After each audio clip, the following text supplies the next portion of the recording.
Rahayu, rahayu, rahayu, teguh rahayu, hayu, hamamayu, hayu ning bawono semesta menyusui kita. Salam, aku sayang kamu. Hari ini kita merescue ular eh, koros. Ini biar ada yang menyebutnya ular koros jali, ada yang menyebutnya ulo jangan atau ular sayur.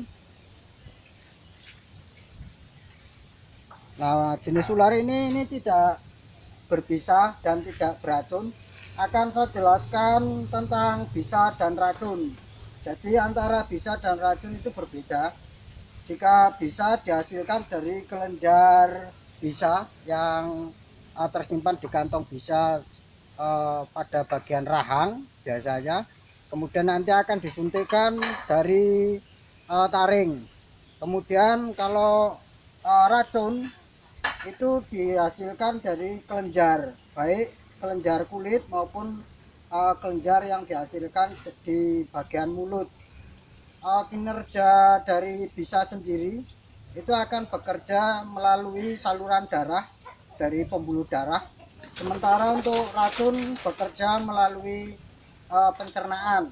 Jadi apabila bisa itu masuk ke jalur pencernaan itu tidak berbahaya untuk manusia karena akan diolah menjadi madu oleh empedu.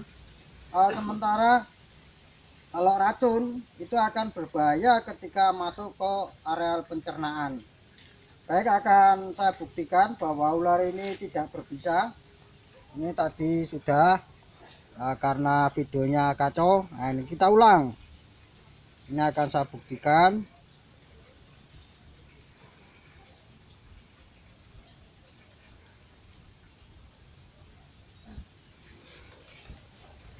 Nah, ular ini masih kerabat ular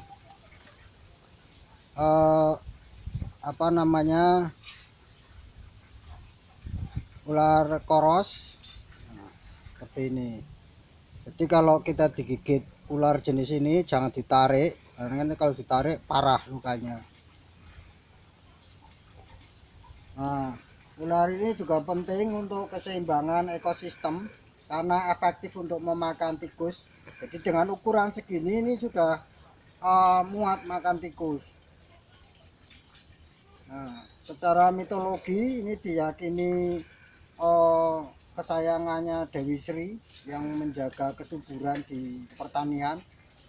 Ada juga yang meyakini ini adalah pasukan dari Nyai Senggege yang juga menjaga areal pertanian.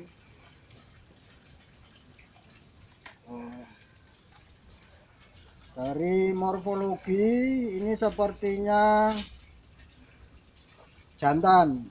Nah, jadi bisa kita tengok di sini untuk semua jenis ular koros ini bisa dirasakan.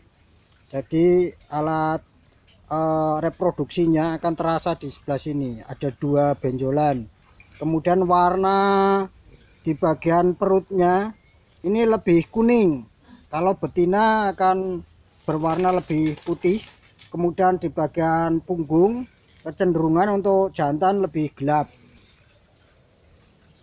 Nah, ini salah satu ciri-ciri ular yang tidak berbisa. Ini biasanya ekornya lancip seperti ini.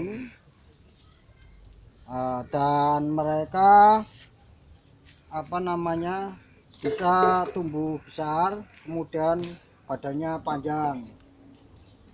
Ini salah satu ciri-ciri ular yang tidak berbisa dan tidak beracun. Nah, baik, kita akan merilis ke sawah biar menjaga pertanian karena mereka efektif memakan tikus.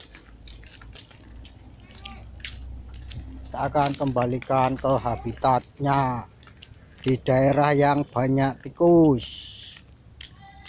Jadi untuk semua ular itu tidak harus kita bunuh. Nah, selama mereka tidak membahayakan manusia, tidak mengganggu manusia, sebenarnya kalau dibiarkan hidup, mereka akan beribadah menjaga keseimbangan alam. Jadi kita tidak perlu repot. Nah, kita ditemani sama Kusumo. Kusumo ini. Kamu ikut jadi atlet apa, Kus? Kosike. Kosike, ini bocah Kosike. Kita akan merilis di sawah.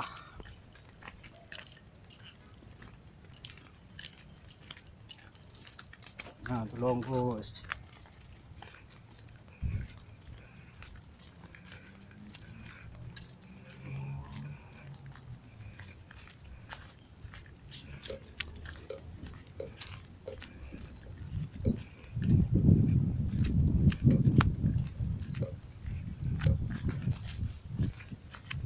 Ini kita sudah lumayan agak jauh dari perumahan.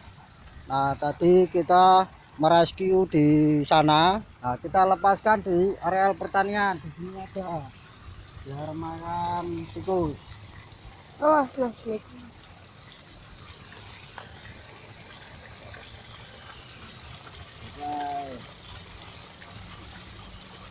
Kita sudah merilisnya.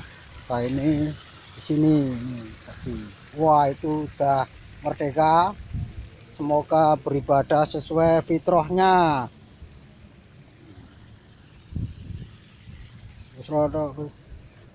Nah, ini biar membantu para petani untuk makan tikus, termasuk itu petani muda kita yang sedang mencari keong. Baik, sampai di sini perjumpaan kita. Tetap berlangganan di Gerakan Konservasi Binatang Indonesia untuk mengetahui kegiatan-kegiatan kami. Rahayu, rahayu, rahayu, teguh rahayu, hayu hamamayu, hayu ning bawono semesta menyusui kita. Salam, aku sayang kamu.